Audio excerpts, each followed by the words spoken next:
Miss झाली ना आपल्या परिसरातील महत्त्वाची अपडेट?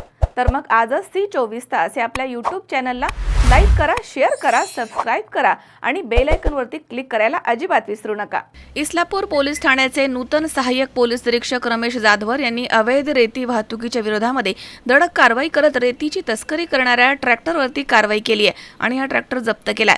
ही कारवाई 30 जून रोजी सकाळी 5:30 ते 6 दरम्यान करण्यात आली आहे। या कारवाईमुळे परिसरामधील रेती तस्करांमध्ये मोठी खळबळ उडाली आहे। अवैध रेती वाहतुकीला आळा आणण्याच्या दृष्टीने पोलिसांनी कठोर भूमिका घेतली आहे। इस्लापूर परिसरामध्ये अवैधरित्या रेतीची वाहतूक होत आहे अशी माहिती इस्लापूर पोलीस ठाण्याचे सहाय्यक पोलीस निरीक्षक रमेश जाधवर यांना मिळाली होती आणि त्यानुसार त्यांनी पोलीस पथकासह शिवणी परिसरामध्ये सापळा रचला आणि अवैध रेतीची वाहतूक करणाऱ्या ट्रॅक्टरला अडवून कारवाई केली आहे। जप्त केलेलं वाहन पुढील कायदेशीर कारवाईसाठी इस्लापूर पोलीस ठाण्याच्या आवारामध्ये आणण्यात आलं आहे। या कारवाईमुळे अवैध रेती तस्करी करणाऱ्यांमध्ये भीतीचं वातावरण निर्माण झालंय।